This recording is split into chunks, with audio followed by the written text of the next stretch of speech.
Assalamualaikum warahmatullahi wabarakatuh. Alhamdulillahirabbil alamin wa bihi nasta'in ala umuri dunya waddin wassalatu wassalam ala asrofil anbiya'i wal mursalin wa ala alihi washabbihi ajmain. Amma ba'du. Pertama-tama marilah kita panjatkan puji syukur kehadirat Allah Subhanahu wa taala yang telah memberikan banyak nikmat, terutama nikmat iman dan nikmat Islam. Salawat serta salam tak lupa kita sampaikan kepada junjungan Nabi besar Muhammad SAW yang telah membawa umatnya dari zaman jahiliyah hingga zaman terang benderang ini. Pertama-tama yang kami hormati kepada dosen pengampu mata kuliah Ulumul Hadis, Bapak Dr. Muhammad Sar'an, MAG, dan yang saya hormati para hadirin sekalian. Kami di sini ingin mempresentasikan tentang hadis pada masa kodifikasi. Saya di sini tidak sendiri, saya bersama anggota-anggota kelompok saya. Yang pertama ada Khairul Fatihah dengan NIM 12130200095. Yang kedua ada Lailani Verda dengan NIM 12130200097. Yang ketiga ada Muhammad Andri Hidayat dengan NIM 12130200099. Yang keempat ada Marisa Insyriani dengan NIM 12130200104. Yang kelima ada Muhammad Afif Zuliandi dengan NIM 12130201111. Yang keenam ada saya sendiri Muhammad Rahmat Saraya dengan NIM 12130200119. Dan yang ketujuh ada Nabila Rahmi dengan NIM 12130200125. Yang kedelapan ada Nazwan Fatur Rahman Faizi dengan NIM 12130200122. Dan yang terakhir ada Nuka Rahmadini 12130200137. Kami di sini ingin menjelaskan atau mempresentasikan beberapa materi. Yang pertama adalah pengertian kodifikasi, yang kedua latar belakang munculnya usaha kodifikasi, yang ketiga ada sistematika kodifikasi hadis dan pada abad kedua, yang keempat ada masa perkembangan sistem kodifikasi hadis, yang kelima ada masa penyempurnaan sistem kodifikasi hadis abad kelima dan setelahnya. Yang terakhir adalah kodifikasi hadis secara resmi.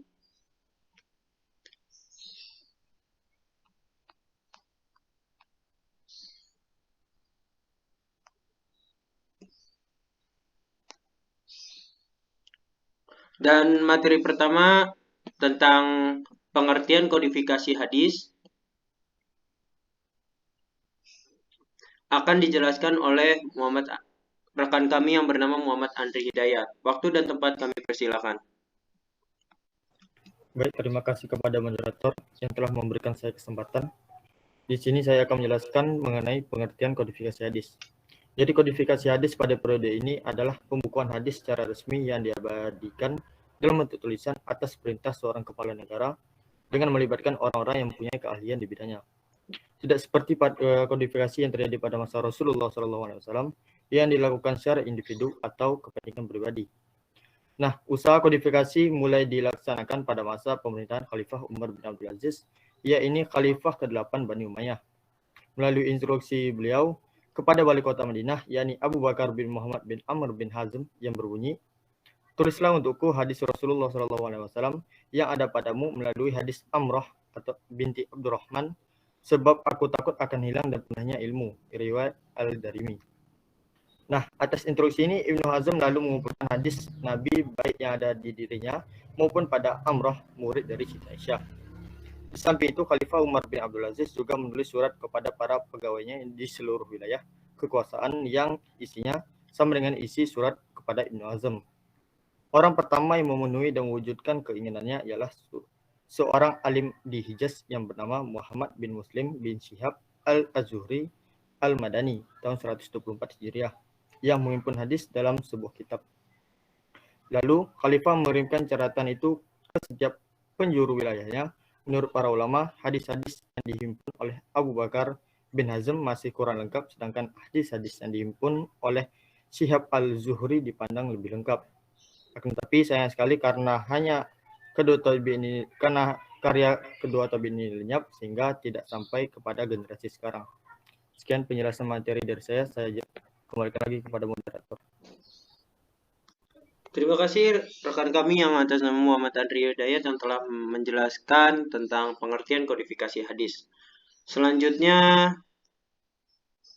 materi yang selanjutnya tentang latar belakang munculnya usaha kodifikasi.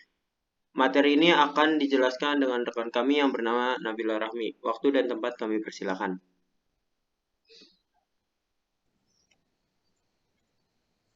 Terima kasih kepada moderator yang telah memberikan saya kesempatan waktu. Di sini saya akan memaparkan materi tentang latar belakang munculnya usaha kodifikasi. Munculnya kegiatan untuk menghimpun dan membukukan hadis pada periode ini dilatar belakangi oleh beberapa faktor, diantaranya adalah kekhawatiran akan hilangnya hadis-hadis Nabi disebabkan meninggalnya para sahabat dan tabi'in yang benar-benar semakin hari semakin sedikit. Hal ini kemudian memicu para ulama untuk segera membukukan hadis sesuai dengan petunjuk sahabat yang mendengar langsung dari Nabi. Di samping itu, pergolakan politik pada masa sahabat setelah terjadi Perang Siffin yang mengakibatkan perpecahan umat Islam kepada beberapa kelompok. Hal ini secara tidak langsung memberikan pengaruh negatif kepada otentitas hadis-hadis Nabi dengan munculnya hadis-hadis palsu mendukung kepentingan politiknya masing-masing kelompok sekaligus untuk mempertahankan ideologi golongannya demi mempertahankan mazhab mereka. Demikianlah persoalan yang menentukan bangkitnya semangat para muslim, khususnya Umar bin Abdul Aziz selaku khalifah untuk segera mengambil tindakan positif guna menyelamatkan hadis dari kemusnahan dan pemalsuan dengan cara membukukannya. Sekian pemaparan dari saya kembalikan lagi kepada moderator. Terima kasih Nabila Rahmi yang telah memaparkan materi tentang latar belakang munculnya usaha kodifikasi. Setelahnya ada materi tentang sistematika kodifikasi hadis pada abad kedua. Materi ini akan dijelaskan oleh rekan kami yang bernama Nuke. Waktu dan tempat kami persilakan. Terima kasih kepada moderator yang telah memberikan saya kesempatan. Saya akan menyampaikan materi mengenai sistematika kodifikasi hadis pada abad kedua.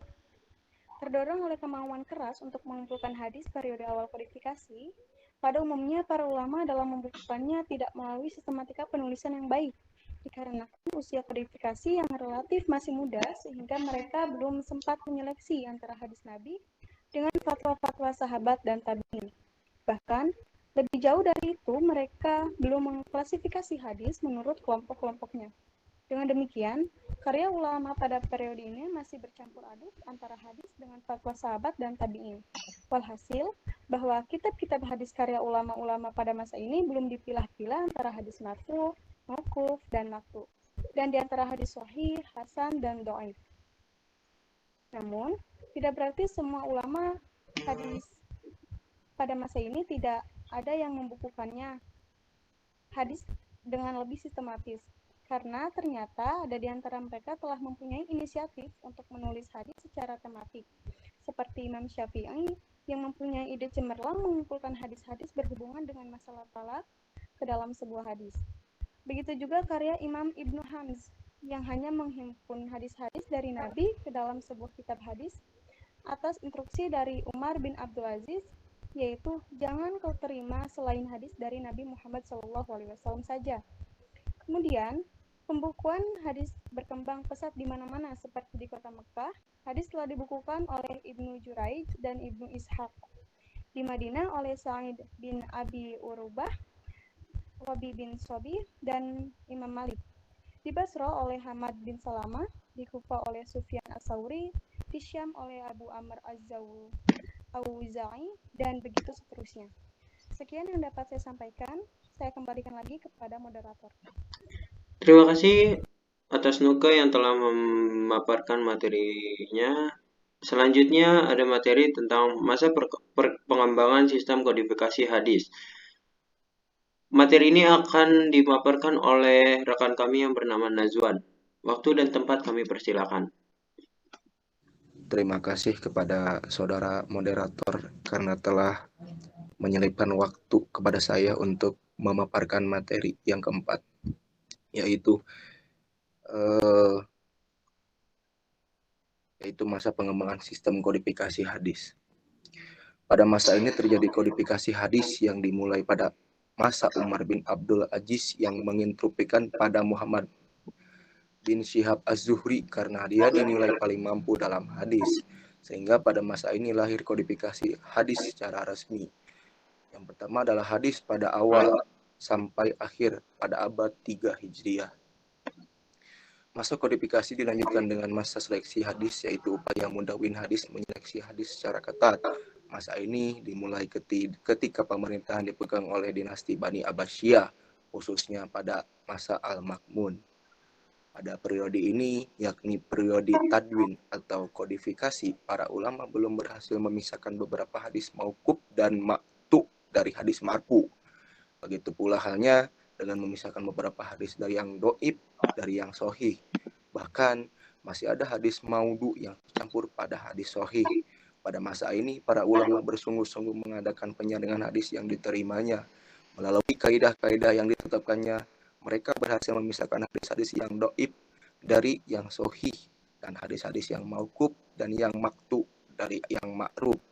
Meskipun berdasarkan penelitian berikutnya masih ditemukan terselipnya hadis yang doib pada kitab-kitab sahih karya mereka, dengan ketekunan dan kesabaran para ulama pada masa ini akhirnya bermunculan berbagai kitab-kitab hadis yang lebih sistematis, seperti munculnya kutubus sittah yang hanya memuat hadis-hadis Nabi yang sahih.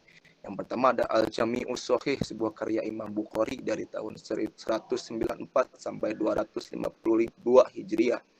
Kedua, Al-Jami'us Shahih, sebuah karya Imam Muslim dari tahun 204 Hijriah sampai 261 Hijriah.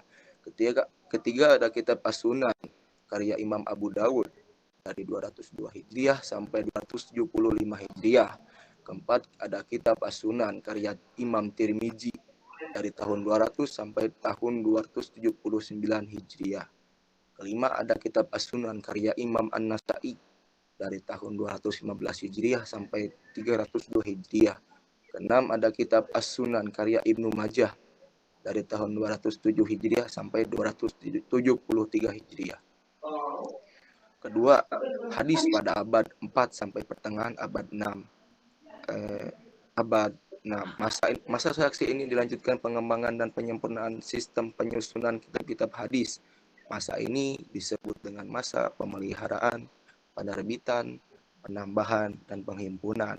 Maka muncul kitab Al-Muwatta karya Imam Malik bin Anas, Ibnu Anas. Ketiga, hadis pada masa pertengahan abad 6 sampai sekarang. Masa ini disebut dengan masa pensyarahan, penghimpunan, pentakhrijan, dan pembahasan. Pada masa ini, ulama berupaya mensyarah kitab-kitab hadis yang sudah ada. Sekian dari saya, terima kasih atas waktunya. Baik, terima kasih kepada Saudara Nazwan yang telah memaparkan beberapa materinya. Materi selanjutnya adalah materi masa penyempurnaan sistem kodifikasi hadis abad kelima dan setelahnya.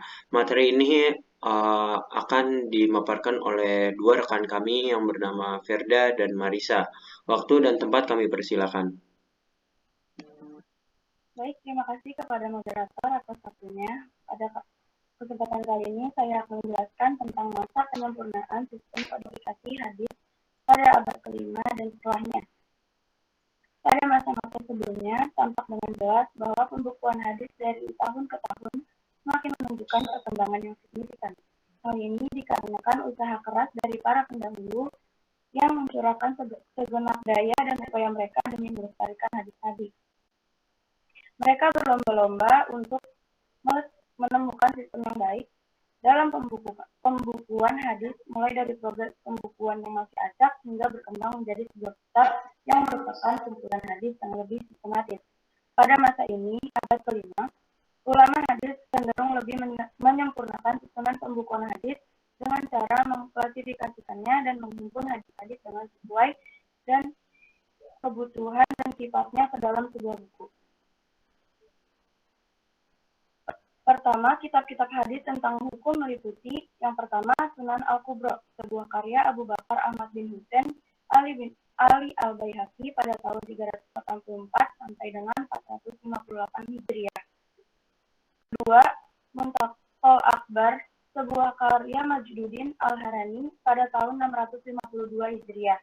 Yang ketiga, Nailul Autar sebagai syarah atau penjelas dari kitab Muntaqal Akbar karya Muhammad bin Ali Asy-Syukauni tahun 1172 sampai dengan 1250 Hijriah.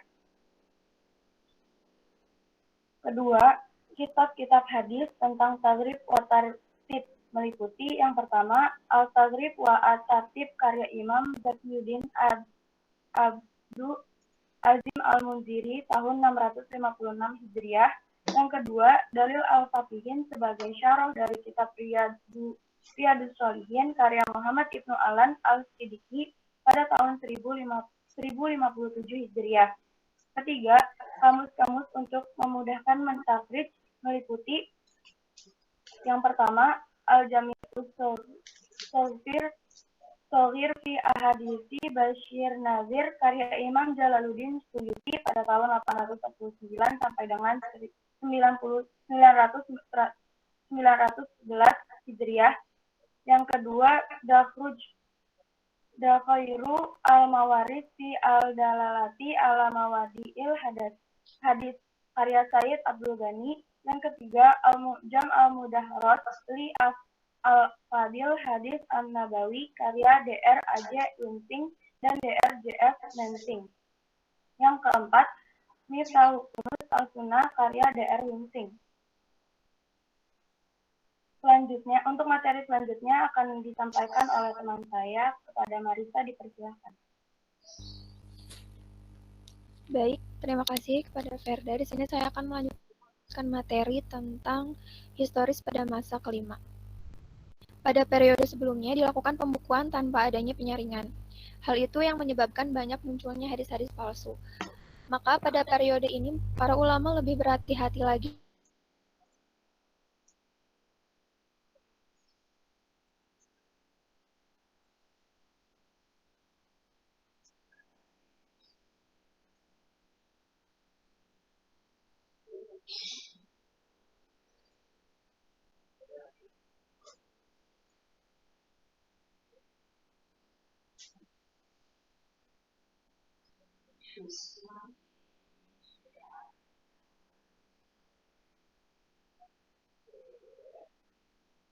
Maaf kepada saudara Marisa.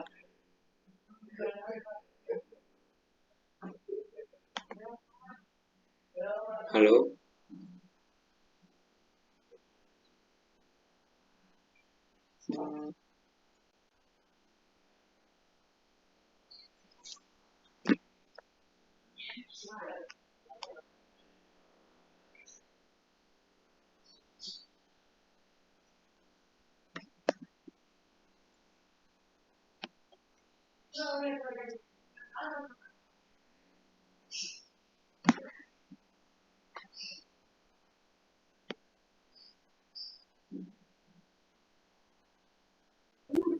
Berarti ada usaha mengkritik perawi hadis yang dianggap lemah.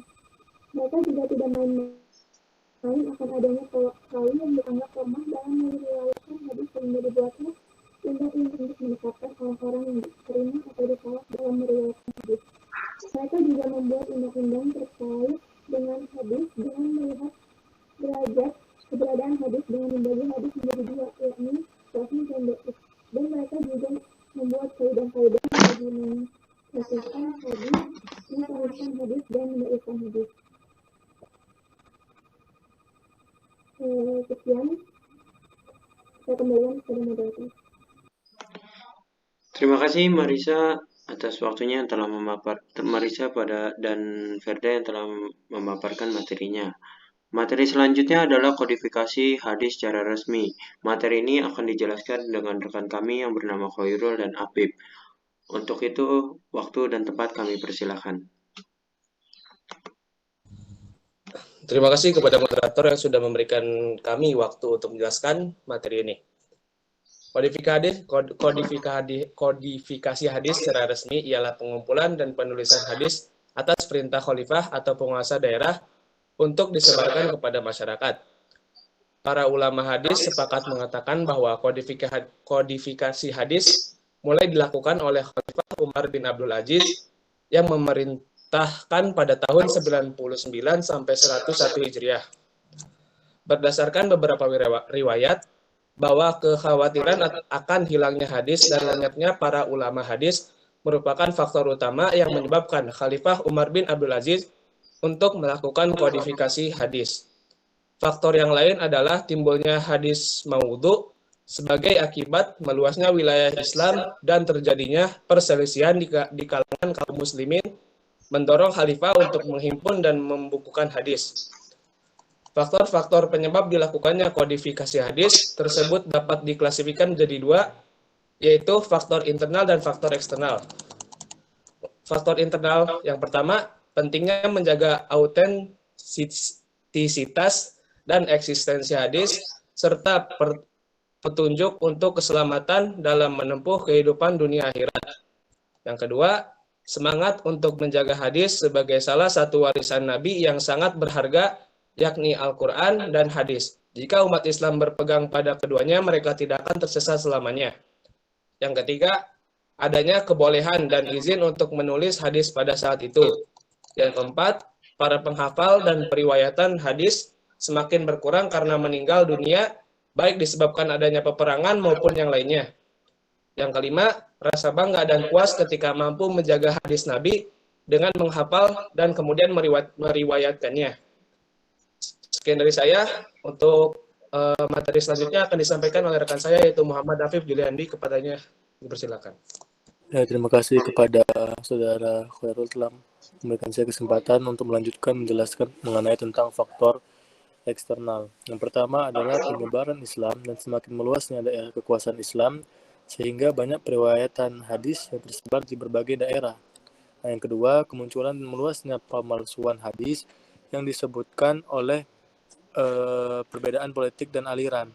Nah, jadi dari beberapa faktor tersebut dapat disimpulkan bahwa adanya penulisan hadis karena kekhawatiran hilangnya hadis dan kemurnian hadis. Kodifikasi hadis secara resmi dilanjutkan dengan pembukuan hadis yang dilakukan para penguasa Bani Umayyah dan para ulama. Selanjutnya Syihab Az-Zuhuri mulai melaksanakan pembukaan hadis sekaligus dilakukan usaha penyeleksian hadis yang makbul dan mardud dengan metode sanad dan isnad. Nah, kemudian pembukuan hadis dilanjutkan secara lebih teliti oleh imam ahli hadis seperti Bukhari, Muslim, Tirmizi, Nasai, Abu Daud, Ibnu Majah, dan lain-lain. Jadi mereka kenal dengan kutubah sittah, yaitu Sahih Bukhari, Sunan An-Nasai, Abu Daud, dan Ibnu Majah. Mungkin segitu saja yang dapat saya sampaikan. Saya kembalikan lagi kepada moderator. Terima kasih kepada rekan kami yang bernama Khairul dan Muhammad Afif yang telah memaparkan materinya. Selanjutnya adalah kesimpulan. Jadi dari beberapa faktor tersebut dapat disimpulkan bahwa adanya penulisan hadis karena kekhawatiran hilangnya hadis dan kemurnian hadis. Kodifikasi hadis secara resmi dilanjutkan dengan pembukuan hadis yang dilakukan para penguasa Bani Umayyah dan para ulama.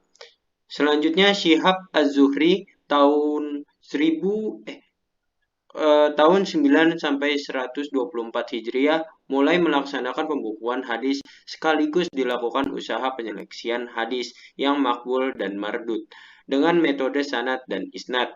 Kemudian pembukuan hadis dilanjutkan secara lebih teliti oleh imam ahli hadis seperti Bukhari, Muslim, Tirmizi, dan Nasai, Abu Daud, Ibnu Majah, dan lain-lain.